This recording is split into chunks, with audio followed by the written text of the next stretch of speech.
I found out about my wife's affair when the police called to ask about her partner. I don't know what I'm doing right now. I don't know if this is the right sub or even if I should be posting this, but I don't have a clear mind right now, and I'm here to ask for some direction. I've been married to my wife for 12 years. We have an amazing 11-year-old son until last night. I thought we had a good marriage. I thought I was always really good to her. We have no money problems, no intimacy problems, and I have never taken her for granted. I honestly wake up every morning and thank God she is my wife. Now I don't know what to think. I got a call from my local PD as I was getting off work yesterday. They asked if I could come to the police station as soon as possible. I panicked. I asked if something had happened to my wife or son, but they said not to worry, just get to the station ASAP. When I got there, they put me in a room with a table and some chairs. They asked me my name, which I gave. Then, they started asking all these questions about a guy my wife works with. I haven't seen or spoken to this guy literally since December 2019 at my wife's company Christmas party. The two officers kept asking me things like, "How long have you known?" and "How did you find out?" The only answer I could give was, "What are you talking about?" After about an hour of this, I just stopped answering their questions and kept asking where my son and wife were, and were they safe? We just kept going around and around until, after about 2 hours on and off, because they would periodically leave the room for 15 to 20 minutes, then come back and start it all over again, like some cheap cop show. The last time they came in, the cop handed me a tablet and showed me a video of my wife and the guy from her work having sex. I don't remember much right after that. I just remember screaming, "What the F is this?" over and over again. I had a full-blown panic attack right there in the middle of the police station. The police had a paramedic check me out, and he said my blood pressure was something like 170 over 110. He wanted me to go to the hospital, but I refused and said I needed to find my wife and my son. After I calmed down, the officers explained that the guy in the video had been having an affair with my wife and apparently several other women. He had been found that morning in his driveway, beaten, raped, and set on fire. He was still alive but in critical condition, and they didn't know if he would make it. His wife had given them permission to go through his phone and computer, and that's where they found the video of my wife. They asked me where I was that morning, and I told them the gym, then work about 10 minutes from my gym. At that point, they said I could go, but that I might not want to stay at my house because they didn't know if his affair with my wife could be why he was attacked. They also said my wife wasn't the only person he was having an affair with. That's when I rushed home. My son was staying with our neighbors, so I got him and went home. We packed some clothes and his laptop for school. I grabbed my gun and we headed to my parents' house, 45 minutes away. I still haven't heard from my wife. Her phone is going straight to voicemail. I've called the officer who gave me his card, and he said she is at the hospital with the guy she's been cheating with. I am sitting here in bed with my son on one side of me and my 38 on the other. My dad is sleeping in his chair in the living room with a shotgun across his lap, and I've not slept in over 30 hours. I don't even know where to start. Anything would be helpful right now. Any advice or ideas? I am in a fog. Just got off the phone with my in-laws. Apparently my wife just checked herself into the psych ward. Update, I'm completely lost because I just found out that my wife, 36F, of 12 years, has been having an affair from the police, who called me in for questioning involving the assault of her lover. I attempted to post this on Saturday at 12:19, but it didn't go through, and I got blocked from reposting because I asked a yes-no question. Anyway, here it is again. I am working a bit, so I may not be able to reply that much right now. My original post was removed, but a lot of people messaged me and asked for an update. I thought I would fill everyone in on what has happened this week because the replies I got helped me so much. I really feel like, for those who implied or directly stated the police wouldn't do that, you are 100% wrong. Because they did. I found out from my lawyer that the police can literally do or say anything they want, especially if you aren't under arrest, short of direct threats of harm. That includes lying directly to your face, which they did. It turns out my wife wasn't at the hospital with her lover. When I contacted the detective, she had been admitted to that hospital psychiatric facility much earlier in the day while he was still in surgery. I don't know why they would lie about that, but they did. Needless to say, this situation has caused me to become very suspicious of law enforcement.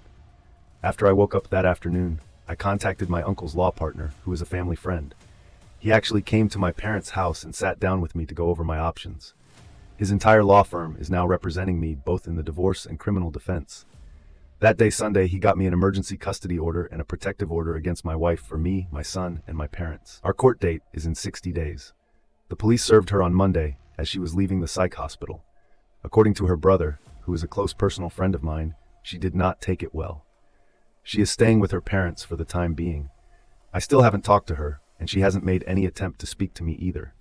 Whether that's due to shame, indifference, or the order of protection, I don't know, but I'm glad of it all the same. My wife is not the person I thought she was, and I'm ashamed of myself for not seeing it sooner. I had to tell my son something, so I decided to tell him the truth, age appropriate. And literally the first words out of his mouth were, "Please don't let mommy take me away." I asked him why he would say that, and from what he tells me, my wife has been treating him very badly when I wasn't around, and told him if he told me, she would take him away, and my son would never see me again. She has been emotionally torturing our son, and I was too blind to see it. That wrecked me more than the video. To be honest, I told the lawyer about what my son said, and he used my son's statement and her mental state and commitment to get the emergency custody. I have contacted his school for therapy resources, and he will start therapy after the first of the year. I feel like the worst father to ever walk the face of the earth at this point. As for our families, her parents contacted me Tuesday and asked to come see us. I was still at my parents' house at the time, and I told them they could come, but she was not allowed anywhere near us. They agreed. They were so apologetic, and her poor mother didn't stop crying the entire time she was with us. Her father was heartbroken and kept referring to my wife as that girl. They both said they felt like something was going on with her, and they did not raise her to be this way. We hugged and cried before they left, and I told them they will always be a part of our lives, no matter what happens with the divorce. After what my son told me, their visit was the hardest part of our whole ordeal. My lawyers have been doing amazing work so far. They found out that the man my wife was sleeping with has a long criminal record. One of the lawyers informed me that when they went to print out the guy's arrest record, the printer ran for 5 minutes straight. From what they could learn, he is currently on parole for substance offenses and has had gang affiliations in the past. He is still alive, but in critical condition, and still may not make it. The firm has an investigator who contacted the coworker who drove my wife to the hospital. The coworker informed them that my wife's affair was an open secret around the office. My lawyers think that's how the police figured out who I was and who my wife was in the video. There are several photos of last year's Christmas party at her work, and my wife and I are in several of them. That's where I currently am in this whole situation. I am just numb, still lost, and heartbroken. How long does the numbness last? And is there any way to get past this emotional lethargy faster? I mean, really numb, like a dream. Everything I've just said has felt like it's happening to someone else. Update. I'm completely lost because I just found out that my 42-year-old wife, 36 years old, of 12 years has been having an affair from the police who called me in for questioning involving the assault of her lover. I will start off again by saying thank you to everyone who replied to both my original post and my update. This sub really did help me so much. If I didn't respond to you directly, I'm sorry, but to point. And even overnight, if I was out of town, she would then threaten him with being taken away, and that he would never see me again if he told me or anyone else. The therapist said this has made him feel powerless and dependent at a time in his development when he should actually be feeling empowered and self-reliant. So to that end, I have bought him his own phone and helped him memorize family members' phone numbers and as many addresses as are relevant. I've also been teaching him situational awareness to pay attention to street names and how to read addresses on buildings. We've also role-played how to ask people for help, how he can clearly explain to strangers that he's in trouble and that he doesn't feel safe. I know this may sound silly, but my son can be a bit introverted and shy when he doesn't feel comfortable. Even though we've only been doing this for a few weeks, I can see that it's really building his confidence. Any suggestions on how to continue to build his self-reliance would be really helpful.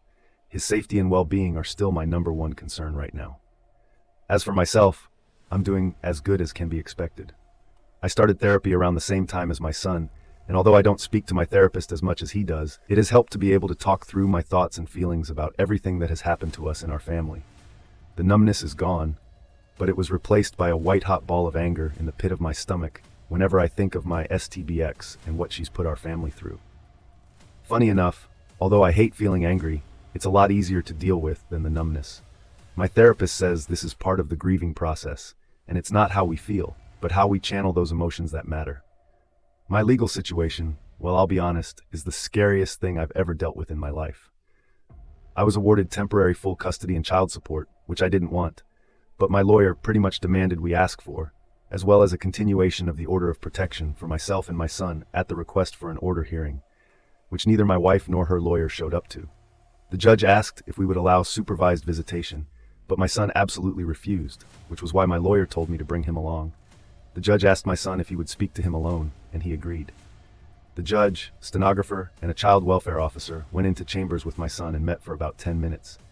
After their meeting, the judge granted the temporary orders and ordered therapy and a psychological evaluation for my son. Luckily, the therapist he is seeing is somehow involved with or accredited to work with the court, so he doesn't have to see another therapist. My lawyer said this is a good thing because it means his therapist can give a recommendation for custody, but it still scares the hell out of me that she could get some form of custody after what she put him through. As for the AP, I don't know much from what my lawyers have gathered. He's alive, but still in the hospital. I haven't heard from the police since my initial interview, so there's nothing new to report there. As for my STBX, I still hadn't seen her since the day I was questioned until Thursday. She has attempted to call me a few times, but I haven't answered. And when she called from another number, I hung up immediately. I have nothing to say to her, and I don't want to hear anything she has to say to me. Her lawyer requested a preliminary hearing for our court-appointed mediation. She was served the second week of January. She was there with her lawyer, and I know this will sound petty, but even with the mask, she looked bad. My STBX was always an attractive and athletic woman. I swear, in our wedding photos, she looks like a supermodel. But now, while she's lost so much weight, it's disturbing. She looked sick and frail. She didn't even look at me. She just sat with her face down through most of the meeting. Long story short, everything they asked for was ridiculous. They wanted visitation during the divorce proceedings and shared custody afterward. They want us to drop the order of protection. She wants to cohabitate until the divorce is finalized. I'm not joking. After all this, she wants to live in the same house. It was so insulting that my head throbbed through the whole meeting, but it was all worth it for the big reveal we gave to her lawyer. Her lawyer asked how we should handle discovery for the division of assets, to which my lawyer got this shocked look on his face and said, "What division of assets? Read the prenup." The look on her lawyer's face was priceless. She hadn't told her lawyer about the prenup. My late uncle, who was the founding partner of the law firm I use, wrote that prenup and actually hired her attorney. Now the prenup states that all marital assets and debt are to be divided 50-50 in ownership. All intangible assets and personal debt revert back to the individual who accrued them. The adultery clause simply states that we agreed that if either party is caught or admits to committing adultery, they lose the right to claim any form of spousal support. There's a lot more to it than this, but my lawyer assures me that trying to break this prenuptial agreement will be damn near impossible because it is the most fair prenup he's ever read. But the last thing her lawyer asked for was what really messed with me. He asked that we postpone the official mediation for 6 months, while my STBX attends an inpatient rehabilitation facility for substance abuse. Some people in both. My last post stated that she might have a substance use issue, but I didn't even think about it because I couldn't even fathom it. I talked to my lawyer, and he said that we would discuss it and get back with him about our decision on that. Before we left, my STBX spoke literally for the first time and asked me to read a letter she had written me. My lawyer gave me the advice that this could be a snake, so be careful. I debated with myself for a moment, but decided to take it when I got home. I read it, and now I wish I hadn't. It started off with all those busted cheater platitudes that everyone warned me about. I love you. I love our family. I know I'm mistreated, and I hate myself for it. I want us again. But she did explain that after a major surgery she had about 2 years ago, she started abusing her medication. After a while, she started buying them from some of the people she worked with, including her affair partner. He became her go-to guy. And when she ran out of money, she started sleeping with him to make up the difference. She said she hid this from me because she was afraid I would make her stop, and she couldn't feel right without them anymore. She insisted he meant nothing to her but a fix, and she hates herself for doing what she's done, both to herself and to us. Now, she says she understands how awful what she's done is and wants to get better for our family. She asks me to at least give her some time to prove this. Let me state for the record, I will never get back with my wife. Our marriage was over the moment she cheated on me and abused our son. But damn, where was I? While all this was going on, I just feel like the most naive, obtuse idiot to ever walk the earth. Furthermore, how should I approach this from here? Am I just throwing her away, or am I still justified in feeling betrayed? I feel like such a failure as a husband and a father right now. I mean, I feel nothing for her but anger and resentment. But is this how you treat someone fighting the demon? She's fighting. I know that she doesn't get the benefit of the doubt anymore, and I can't risk my son's well-being for her anymore. She has to do this on her own. After reading the comments here, I'm wondering if she didn't send me that letter to set herself up so she would have an excuse to keep going down the spiral, so to speak. I was told that not showing compassion is not the same thing as being vindictive. I need to internalize that for myself. Letting her fall isn't the same thing as kicking her when she's down. She has put me in an impossible situation to help her because I cannot risk my son feeling betrayed by me. I am still going through with a divorce, but I may contact her treatment facility to see if I might be able to support her from a distance. I want to support her as a fellow human being and for the love we really did share at one point in time, but my son is my #1 priority right now. Also, my lawyer was ready to pop the champagne when I read him her note. He said it's a clear-cut admission of untreated addiction, which pretty much guarantees me full custody. Thank you for watching. Subscribe for more.